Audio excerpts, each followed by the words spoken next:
Alright, so the main point I said is that if you want to analyze a circuit that consists of diode, then you need to know how the diode will behave in the circuit, or namely the characteristics of the diode. So in the very first class I have plotted the characteristics of a diode. So we plot the voltage across the diode on the x-axis and the current in the y-axis, and this characteristics will look like this. It's an exponential function in the first quadrant, and then you have a very small current when you reverse bias the diode. So that means negative voltage is the left hand side of the IV curve, IV diagram. So, and it is very small. I said it is say I0 or IS, sometimes it is called. Now I did not tell what will happen if you keep on increasing the reverse voltage, so which is what I would like to address. So if it is only this much is the characteristics, then we could write the expression for current in terms of the voltage as I0 into e raised to QV by KBT minus 1.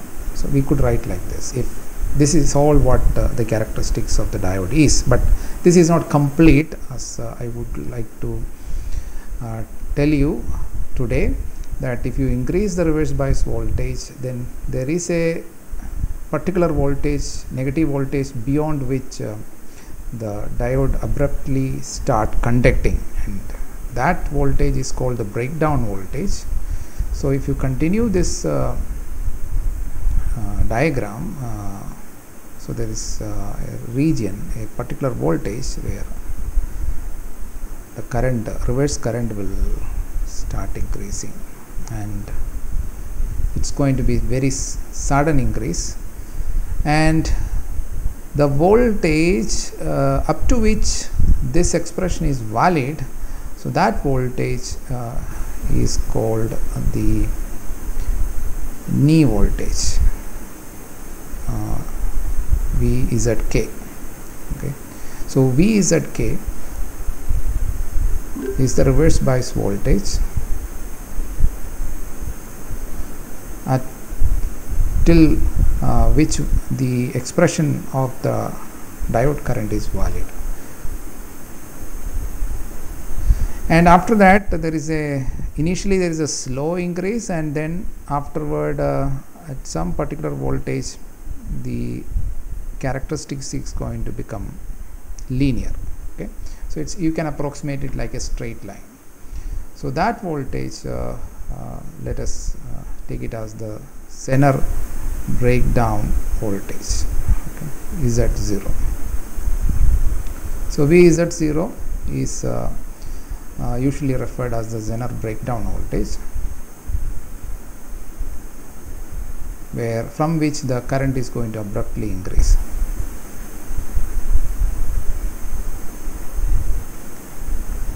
Where knee voltage is the voltage at which the current will slowly increase, and then there is a portion, there is a slightly larger voltage, negative voltage, beyond which you can approximate this part of the characteristics as a straight line. Okay, from here onwards you can think of it as a straight line. So it's an equation of line here.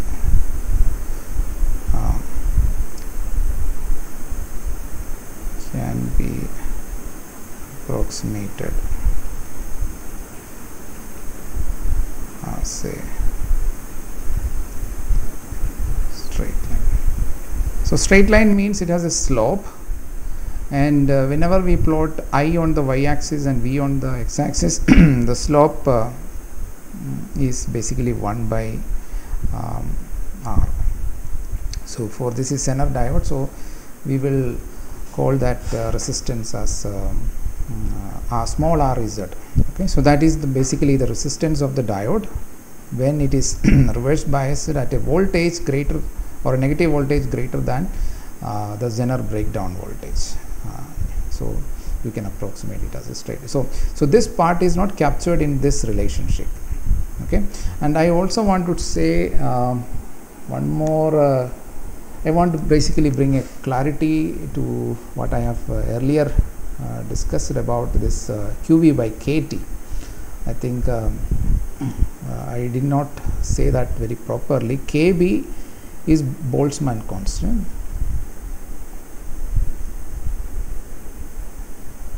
And Boltzmann constant value, I hope you are familiar. It is 1.38 into 10 raised to minus 23 joules per Kelvin. So I didn't properly mention the unit that earlier. And T is basically temperature in Kelvin scale. Okay, so T is equal to 300 degree Kelvin at room temperature. Okay, so the unit is Kelvin. Okay, then Q is basically 1.6 into 10 raised to minus 19 coulomb. Okay, so that's basically the charge, the absolute value of the charge of electron. Charge of the electron is minus 1.6 into 10 raised to minus 19, but this is just the absolute value of the charge of electron. So that is this. So if you evaluate the constant KB into T, if you evaluate, so that is basically at room temperature, say at T equal to 300 degree Kelvin, 1.38 into 10 raised to minus 23 joules per Kelvin into 300 degree Kelvin. So this K will cancel. You will get in terms of energy. Okay, so this is going to be so let's look at the value. So 1.38 into 300, so 4.14. So 4.14 into, so there is 10 raised to minus 23 into 10 raised to 2, which will give you 10 raised to minus 21, and the unit is joules. Okay, now this thing you can also express in electron volt. Okay, so to express this in electron volt, you have to divide it by the charge of the electron, or in other words, what we are saying is that so joule is one way you can express one unit for energy, and there are other units for energy. One of them is electron volt. The reason why we go for electron volt is because this energy is very, very small when you express in terms of joules. So it is better to use a unit which is much smaller than 1 joule, so that it will be more easy to handle such smaller energy, or to represent smaller energy. So what we do is to convert from joules to electron volt, all you need to do is basically to divide this quantity with the charge of the electron. So if you divide it with this divided by 1.6, so you will get 2.58. So 2.58 and into 10 raised to minus 21 divided by 10 raised to minus 19. So if you take it to the numerator, it will be plus 19. So this multiplied with 10 raised to minus 2. So this many electron volt. So this you can usually it is approximated as either 0.026 electron volt, or you could also say this is equal to 26 milli electron volt. Okay, so these are units of energy. Okay, so I just used a different unit of energy by dividing it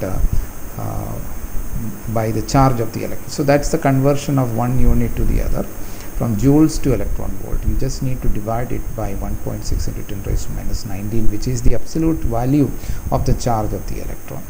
Another way you can look at it is basically you can just factor out 1.6 into 10 raised to minus 19 out.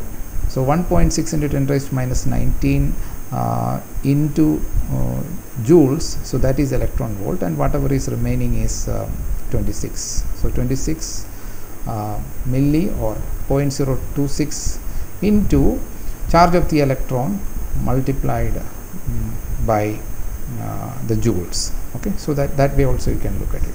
Now what is in the expression for the diode current is QV by KT. Okay, so you can also write that expression in a slightly different way.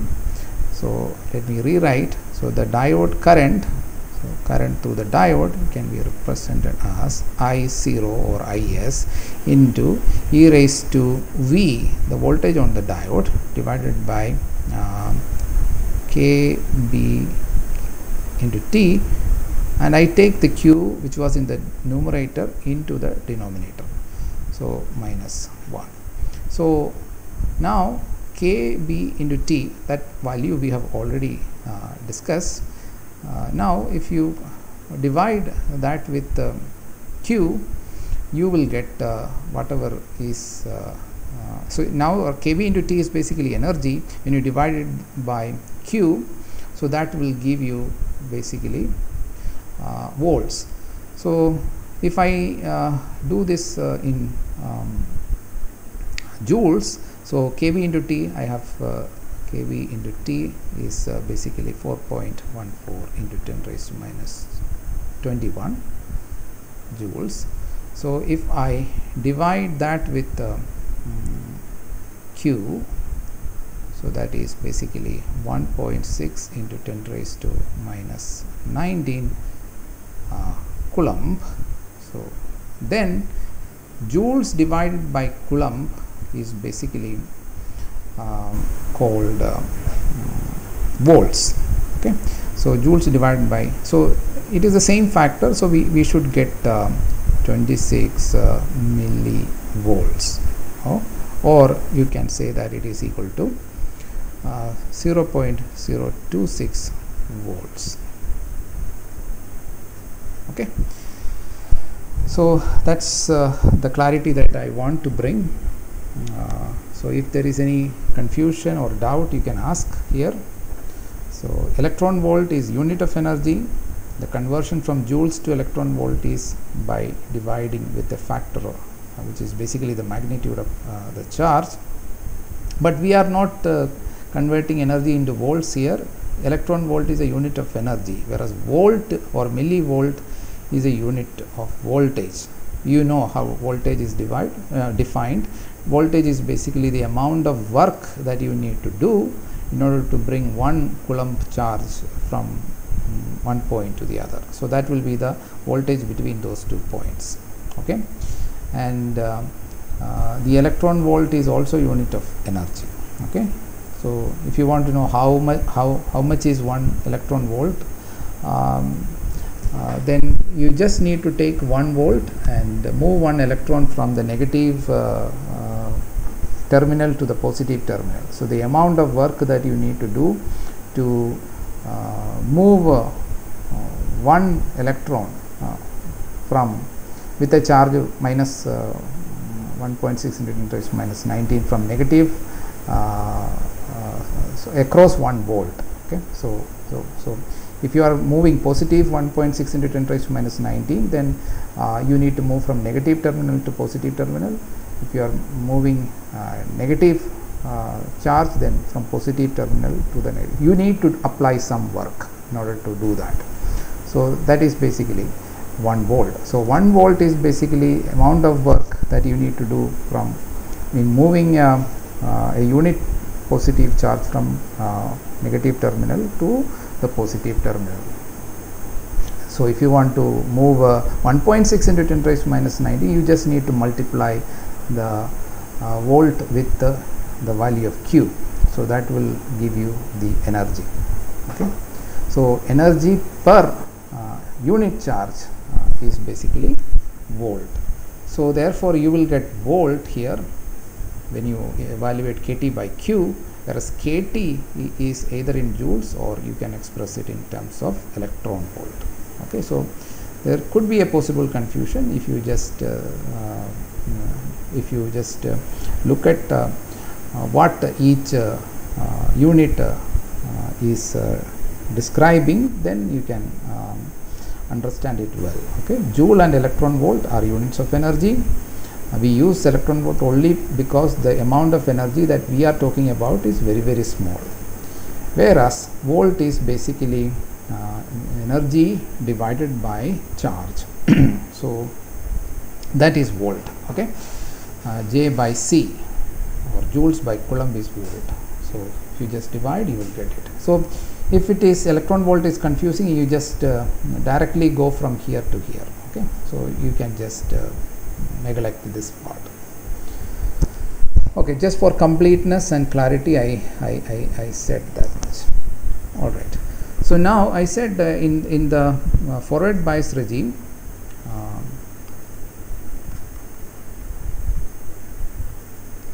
forward bias, you can simplify this expression.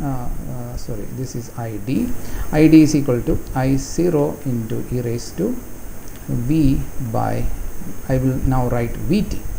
Okay, where Vt is a standard notation. Basically it is kBt by Q. Okay, so it's basically the voltage equivalent of so kBt, everybody know probably from kinetic theory of gases, we get kBt. It is basically a measure of the average thermal energy per particle. So if you divide that by Q, you will get the thermal equivalent of voltage. Okay, you can say voltage equivalent of that average thermal energy. Okay, so I can just write it here. Thermal or voltage equivalent of thermal energy. So kBt by Q is the voltage equivalent of thermal energy. So we can represent it by Vt. So this way you can simplify the expression for forward bias, whereas for reverse bias, you have ID is equal to I0. Now it may be or minus I0 because it's coming from this minus 1. So this part will be negligible. That I have already explained to you in the first class. Alright, so now how big is this I0? So let us have some estimate of the value of I0. Suppose you have a diode and you put a resistor and you apply some voltage. Okay, so let's say you apply 5 volt and there is this diode which is now forward biased. Okay, it is clear that positive terminal is connected to the P side and negative terminal to the N side, so the diode is forward biased, and the current which is flowing through the diode is the forward bias current ID. So we need to choose this expression in order to find out. So the question is, what is the voltage V in this diode? So if you know I0, you can find out the value of V. Okay, so you can write it as V. See, if you invert this relationship for forward bias, okay, so during forward bias you can invert this relationship. So what you will get is basically Vt into ln, that is the natural logarithm of ID by I0. So it is basically inversion of it's the same relation. Earlier I have written the current as the dependent variable and voltage as the independent variable, but if you want to know what is this voltage, then you should know how much is the current. If you know the current, you can calculate the voltage. at a particular temperature, you know what is V suffix T. This is the voltage equivalent of thermal energy, which is 26 millivolt. So if you substitute, you can find out it. Okay. Now, so let us have some kind of idea about how big is I0. Okay. Let me give you the voltage V and also the current ID. So I am just going to specify given V is equal to say 0.7. So this is a typical voltage, forward bias voltage. Okay, and so this much volts, and ID is equal to, that is the diode current, equal to say 1 milliampere. Okay, so if ID is 1 milliampere and V is 0.7 volts, then the question is find I0 at room temperature, because temperature is also important thing. So T is equal to 300 degree Kelvin. Okay, so if this is what is asked, then again you can take this initial current voltage relationship, and I0 is basically ID divided by e raised to V by Vt.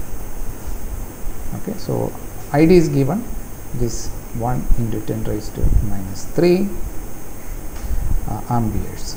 Okay, and so that divided by e raised to, so 0.7 means you can write it as 700 millivolts divided by Vt. We know that it is 26 millivolts. So millivolt will cancel. So all that you need to find out is the exponential of 700 by 26. Okay, so 700 divided by 26. So that is coming to be 26.92. So this is equal to 10 raised to minus 3 divided by e raised to 26.92. 26.92. Now you see that the denominator is an exponential, so you can also write it as 10 raised to minus 3 into e raised to minus 26.92 amperes. So this much is, so we just want to have an estimate of how big is this. So let us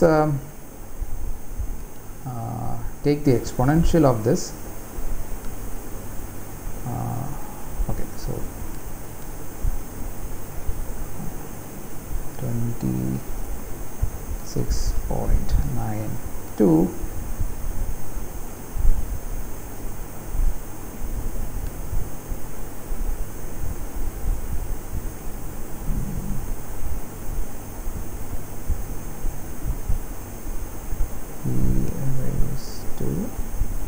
26.92.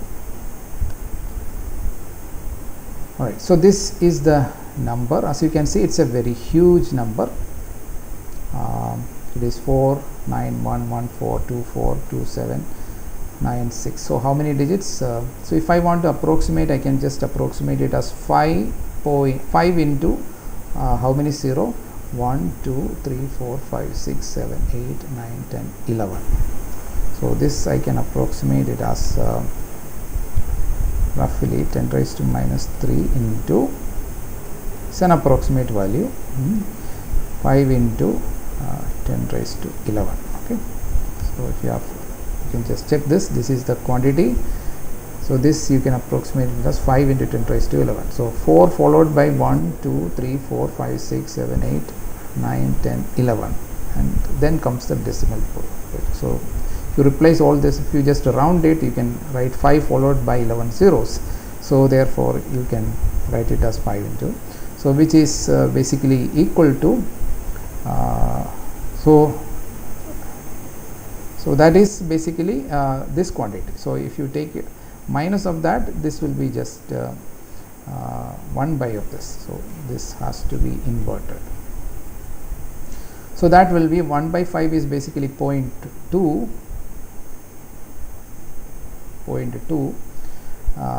then 10 raised to minus 11 into 10 raised to minus 3, which is 10 raised to minus 40, that much amperes. So you get an idea how big is I0 or how small is I0. So whenever we talk about reverse saturation current at remember this is at room temperature. Okay, so if you operate the diode for forward bias for some period of time, there will be a lot of heat dissipated in the diode, and then if you reverse bias after that, you will not get this value. So if you do the diode characteristics in the lab, you need to do the reverse bias characteristics first before heating up the diode, making sure that the diode is at room temperature, and then you do the reverse bias characteristics, and if you try to find out this current for a particular diode. So here V equal to 0.7 means, and ID equal to 1 milliampere. So this is a typical value for a silicon diode. So then you will get this I0 or the reverse saturation current as something like 2 into 10 raised to minus 15 ampere. So that's the kind of value that the I0 has. So that is something that I wanted to bring a clarity again. So the reverse saturation current I0 is roughly of the order of 10 raised to minus 15 amperes. Okay, now if it is so small, how come 1 milliampere comes when you apply 10 raised 0.7 volts? So that answer I hope now you understand, because we are multiplying this small quantity with an exponential. So ID or the diode current is equal to this I0 multiplying with e raised to say 0.7 divided by 0.026.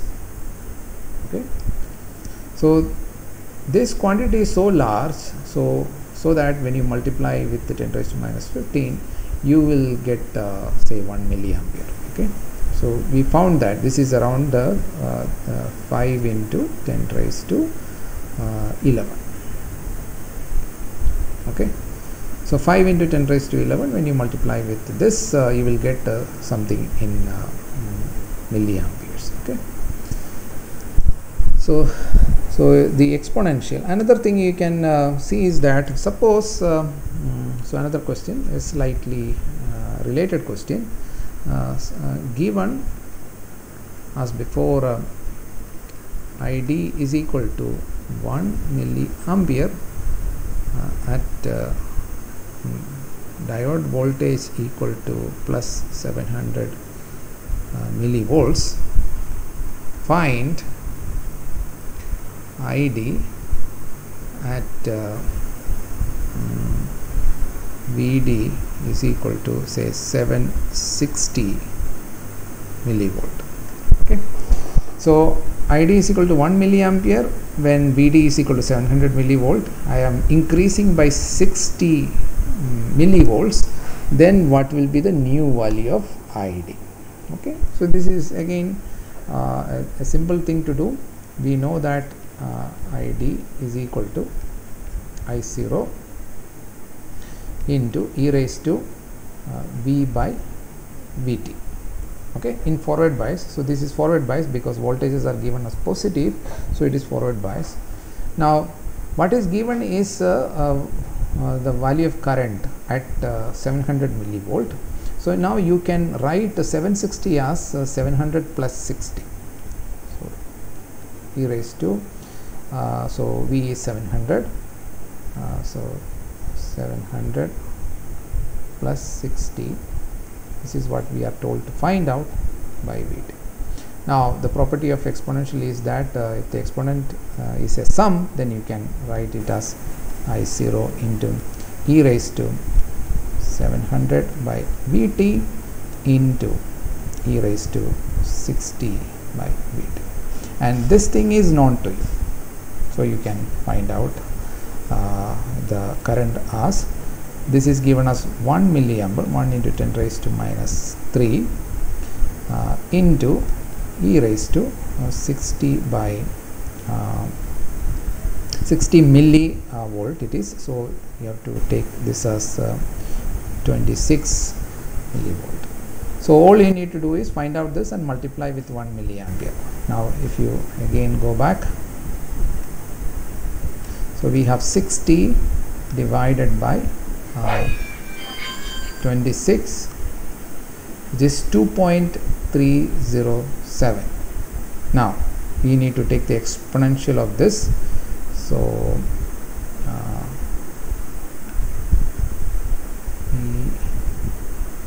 2 point what was it? One more time, let me do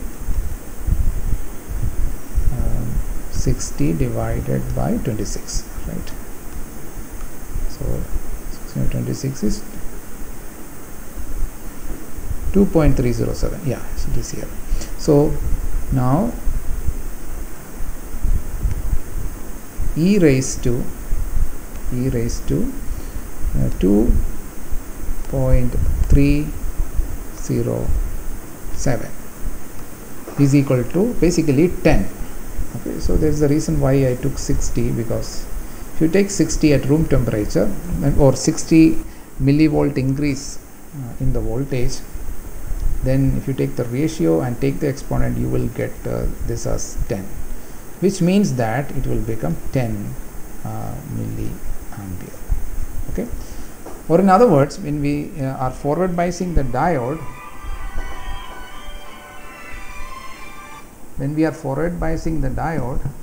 then when the forward bias voltage increases by a 60 millivolt, then the current is going to increase by 10 times. That's the feature of the exponential characteristics of the diode. So at room temperature, if you just increase the voltage by 60 millivolt, very small fraction. So earlier it was 0.7, now it is 0.76, but the current is going to rise up from 1 to 10. And similarly, if you again increase one more 60, so that means 60 plus 60, that will be 120 millivolt. So again you can find out ID say at 60 plus 60, so that means 700 plus 120, that is 820 millivolt or 0.82 volt. The current is going to become 100 milliampere. Okay, so one more 10 times increase. If it is decreased by 60 millivolt, so that means ID at say 700 minus, so that will be 640 millivolt, which is basically 0.64 volts. Okay, so this is going to decrease by 10 times. Okay, the current is going to decrease because there will be a minus sign here. You can write it as 700 minus 60. Okay, and so you need to multiply with e raised to minus of whatever is 60 by 26, so that will give you basically 0.1. So you will get 0.1 milliampere. So these estimate these characteristics of diode when it is forward biased, it is good to know. Even later we would require these things. Okay, now let's go to the operation of the diode in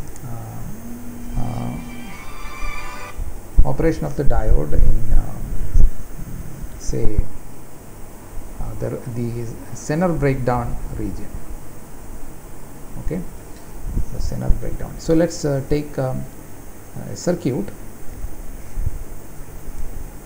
example.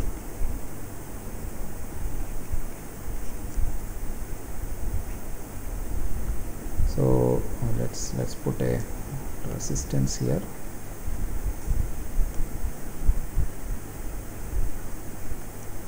and then so this is R, and now I am going to put a Zener diode here.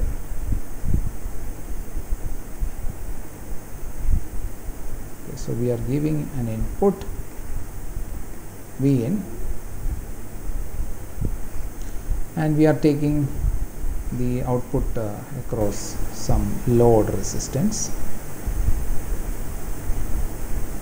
say RL. So this is R and this is RL, and the breakdown voltage is given as say VZ. Okay, VZ 0 is given as say 5 volt. Okay, so that's the negative voltage at which the breakdown will happen. Now the question is, what is the minimum voltage required at the input in order to have the diode entering in the breakdown region? Okay, what is the minimum voltage? Find the minimum voltage at which the diode will enter the breakdown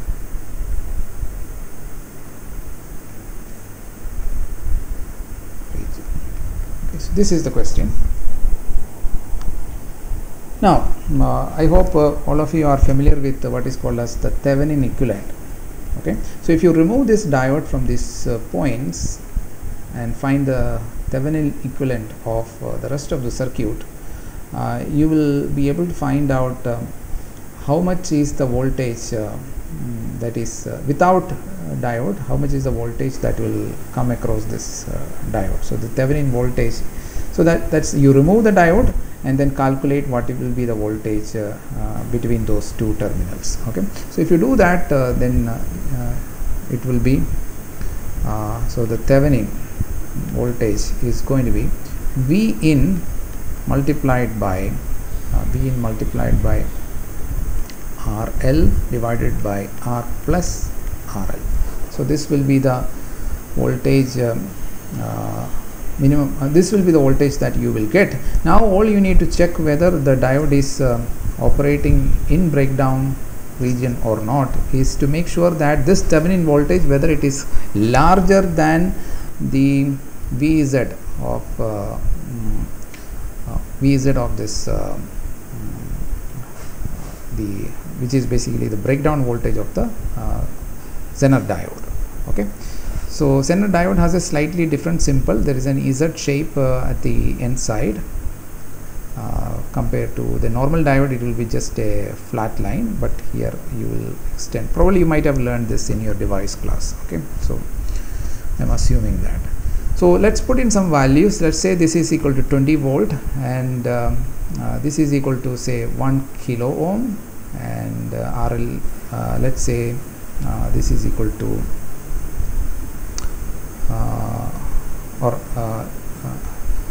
let's do one thing, since we are finding out the Thevenin voltage. Okay, so let's take some values. Initially all values are given, let's assume like that. So let's say this is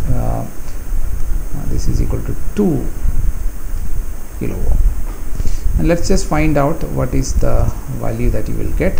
So if you put in these values, 20 into say 2 divided by 1 plus 2. Okay, so this is equal to 20 into 2 by 3, so that is 40 by 3. 40 divided by 3, which is 13.3 volt. 13.33 volts. So now it is given that VZ is 5 volt. So definitely this since VTH is greater than VZ0, so we know that in for these values of voltage and resistance, it will operate in breakdown region. Okay, it will operate in breakdown region. Now the question is what? The question is, what is the minimum voltage that is required at the input in order to ensure that the diode will operate in the breakdown region. So the minimum voltage, so we will just keep it as V in, and we will the minimum voltage, basically it should be greater than or equal to VZ0. So the minimum means VTH should be equal to V0. So to find the V in minimum, so what we need to do is V in multiplied by Sir? Yes. Sir, it will operate breakdown after that, sir. What is the word, sir? What is your question? Sir, in this last line, so it will operate the breakdown, and after that, sir, what is the word, sir? Breakdown region. Okay, sir. This word, no? Yes, sir. Yes. Okay. Thank you, sir. So V in multiplied by RL is given. Again, this is 1 by 3. So we are equating that to say VZ0 is given as 5 volt. So now the question is like, what is the minimum voltage at which this condition is satisfied, or anything above that voltage the condition will be always satisfied. Okay, so this is the V in minimum. So that is equal to 5 into 3, which is equal to 15 volts. So 20 volt, we have seen that you will get basically 13 point, sorry, there is a 2 by 3 here, right? So this will be divided by 2. Okay, so that is going to be 5 into 3, 15 divided by 2. So that is 7.5 volts. So any input voltage greater than 7.5 volts will ensure that this diode will operate in the breakdown region. Okay. Now sometimes okay, so now so okay, let me just continue this problem, and suppose in the question it is also mentioned that the maximum power that can be dissipated, so P Z, okay, so Z max. Suppose if it is given as say 100 milliwatt, okay, it is given that the Zener diode can dissipate maximum power of 100 milliwatt. Okay, if that is the case, then what is the maximum voltage that I can apply across the diode? So that is a second part of this same problem. Find the maximum input voltage that can be applied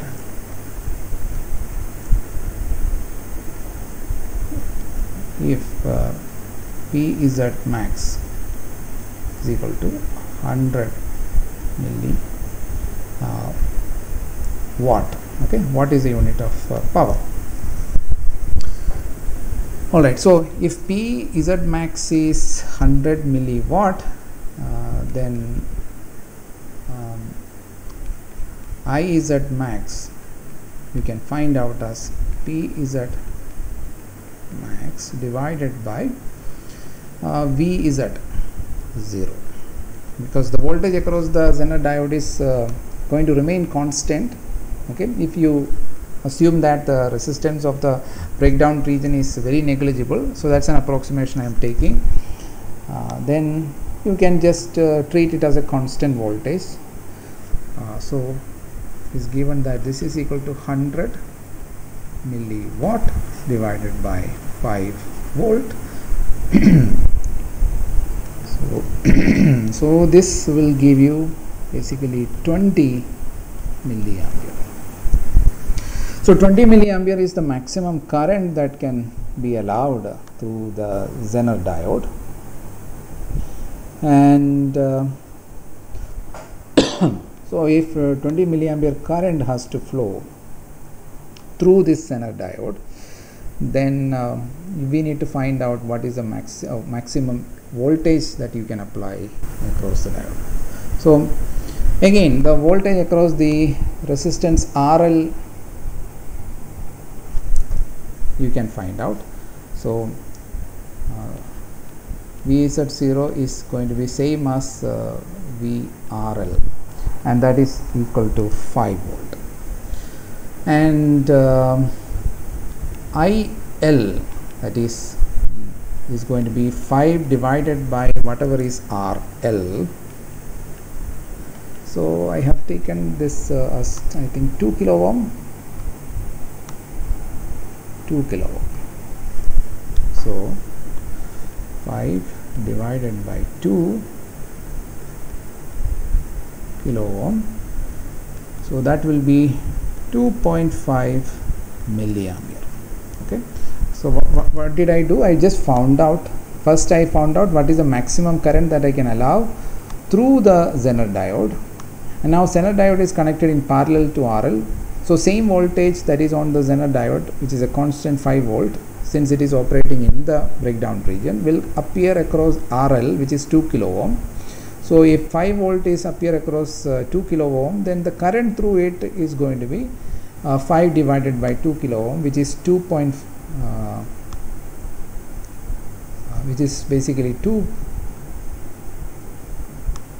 which is going to be 2.5 milliampere. Okay, so we found out RL, we found out the maximum current that can be allowed through the Zener diode. So the total current which is going to flow through the resistance R, if you look in this figure, so the current which is going to flow through, this is IR, it is going to, one part will go like this, another part will go, so this is basically IL and this is basically IZ. So by Kirchhoff's current law, you can say IR is equal to, from KCL you can say that it is equal to IL plus IZ. Now the maximum value of IZ, we have found it as 20 milliampere. So that is equal to IL is 2.5 milliampere plus and IZ max is 20 milliampere. So this is equal to 22.5 milliampere. So 22.5 milliampere is going to flow through the resistance R, which is 1 kilo ohm. So VR, what is VR? VR is basically the drop across the resistance R. Okay, so this drop, this is what I am calling it as VR. So if you find VR, then the drop across, how do you find VR? VR is basically IR into R, and IR we just found out by considering the maximum value of Zener diode current is 22.5 milliampere multiplied with 1 kilo ohm. So that will give me 22.5 volts. Kilo and milli will cancel, so you get it in volts as 22.5 volt. So that is the drop across the resistance R. So what is the V in max? So the maximum current that can be given at the input for the safe operation of this diode is basically VR plus VZ0, so which is basically 22.5 volt plus 5 volt, that is 27.5 volts. So this is the maximum voltage that you can apply across the Zener diode, ensuring safe operation of the circuit, because any voltage if you apply more than this, what is going to happen is, if you go back to the circuit, whatever extra voltage which is above 27.5 will create an additional current through the Zener diode. It will not change the current through the load, because the voltage is not changing across the load because of the Zener diode characteristics. So all additional current is going to be bypassed through this Zener diode, and the Zener diode, you can only pass a maximum current which is IZ max, which we calculated as 20 milliampere, right? So if you make the if you increase the input voltage beyond 22.7, say 30 volt if you apply, it is going to result in a current through the Zener diode which is greater than 20 milliampere, and it will burn the Zener diode. It cannot take that much current capacity, okay, it cannot allow. So there is a safe range where the diode, the Zener diode will operate in breakdown region without it getting spoiled, and that range is basically between V in minimum and V in maximum. So V in minimum we've got it as 7.5 volt, and V in maximum we got it as 27. So the safe input voltage, okay, where it will operate safely in the breakdown region is between 27.4 volt and 7.5 volt.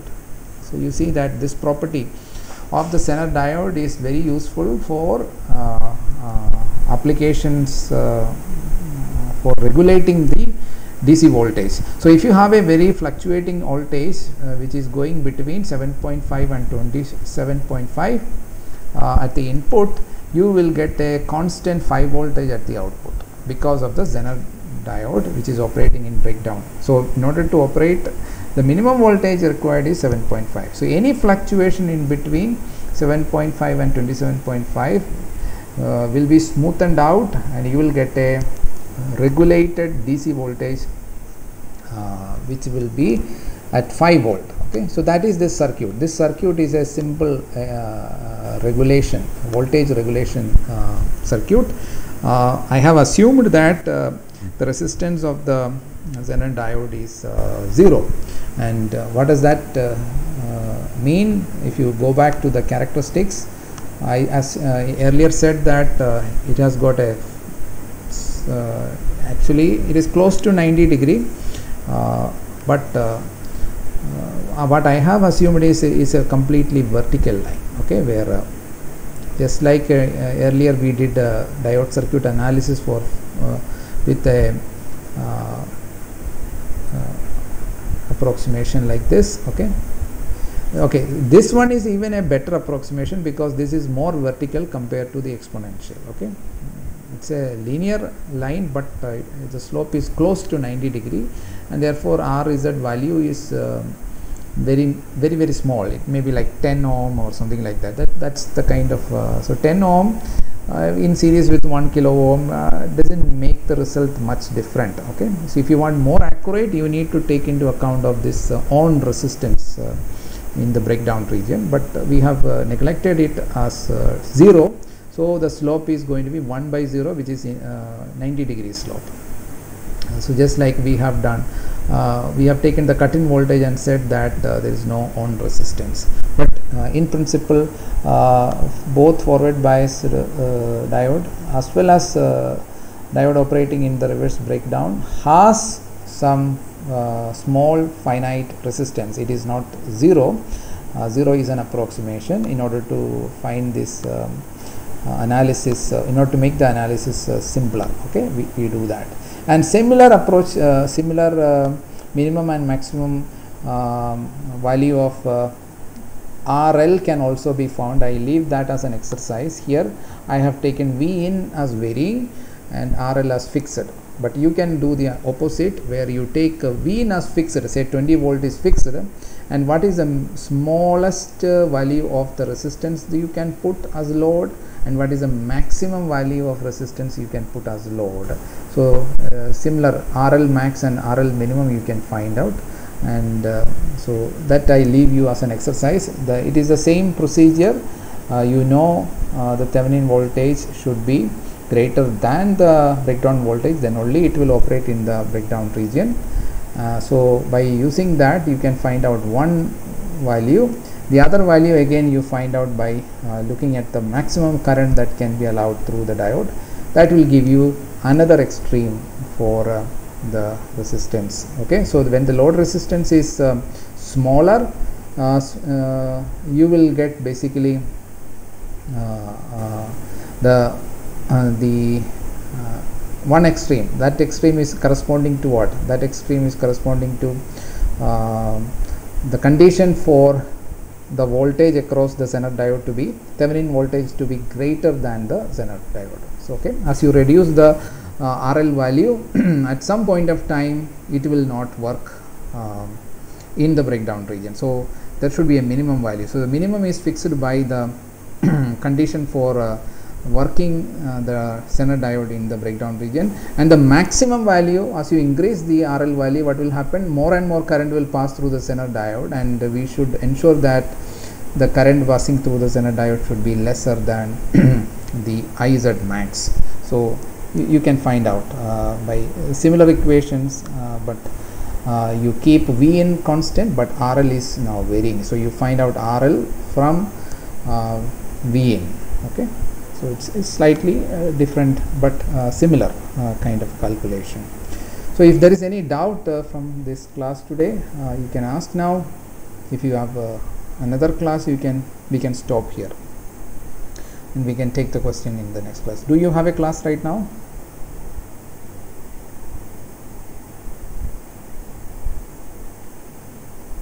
Maybe we have a class now, sir. Okay. Any question?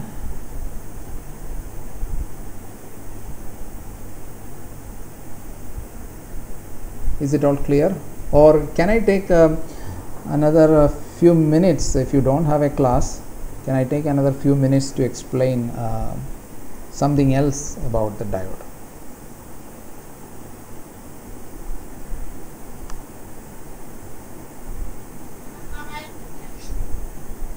Okay, sir. Okay, so I'll assume that you don't have a class, and I'm going to extend this class a little more to explain something else about the diode. So again, going back to the forward characteristics, if you look at the forward characteristics of the diode, so that's given here. So if you look at this characteristics in the forward bias, okay, so this characteristic will always be when you plot it, you will get as an exponential curve. Okay, whether you take 1 milliampere or 1 microampere, you will always get it as an exponential curve, because it is basically given by this I0 into e raised to V by Vt. Okay, e raised to V by Vt is an exponential curve, so you will get it as an exponential curve. Now, depending upon where you are right now, what is the voltage that you are applying to the diode. Suppose we are applying a voltage which is given by this. So if this is the VD that you apply, then the current is basically ID. Okay, corresponding to VD, you have a particular point here, and you will get if you project that to the vertical axis, you will get the corresponding ID. Okay, so I said 0.7, you may get 1 milliampere. If you increase or decrease, then current will vary by 60 volt. If you go to the right, the current will increase by 10 times. If you go 60 volt or millivolt to the left side, it will decrease by 10 times. So it will become 1/10 of whatever is this current. Otherwise it is 10 times. It may be difficult to find that point also in this graph.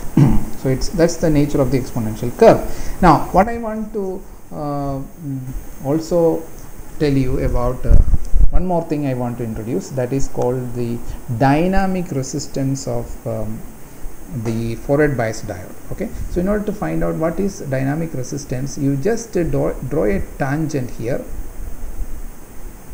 Okay, you can draw a tangent like this, Okay, this is the tangent here I am drawing, and the slope of that tangent is basically giving you the inverse of the resistance of the diode. Okay, so this is basically the amount of voltage delta V, and similarly you can think about delta ID. Okay, so delta VD and delta ID. Okay, so wherever you are staying, if you draw a tangent, the slope of the tangent you can find out by taking a delta VD and a corresponding delta ID. If you take, then resistance is basically delta VD by delta ID. Okay, so this resistance is going to be different at different point. If I do the same thing here, my tangents will be like this, the slope will be different. If I take here, it will be bigger slope. Okay, so the triangle that I will get will be different at a different point. Okay, so that is why it is a dynamic resistance. Depending upon what is the current that is flowing right now, the resistance experienced will be different at different values of current or different values of operating point. Okay, right. So now, is there a way mathematically we can find out this dynamic resistance? Yes, there is a way you can find that out. So let me just do that here.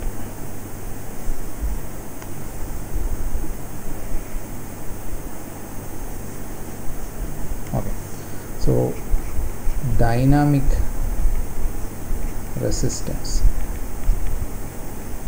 of forward biased diode. So this is just a small topic. I will finish it in 5 to 10 minutes.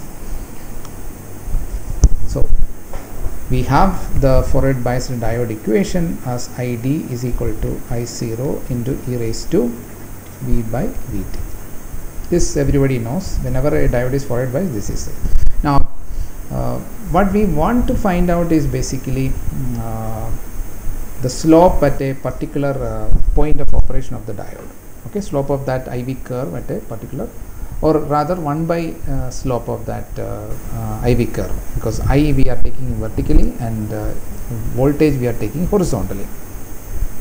So in order to do that, we know that the slope is given by the derivative, right? So if you take the derivative, that is dId by dV, so that will be I0 into 1 by Vt into e raised to V by Vt, which is, so if you look at, I can combine I0 into e raised to V by Vt as my ID.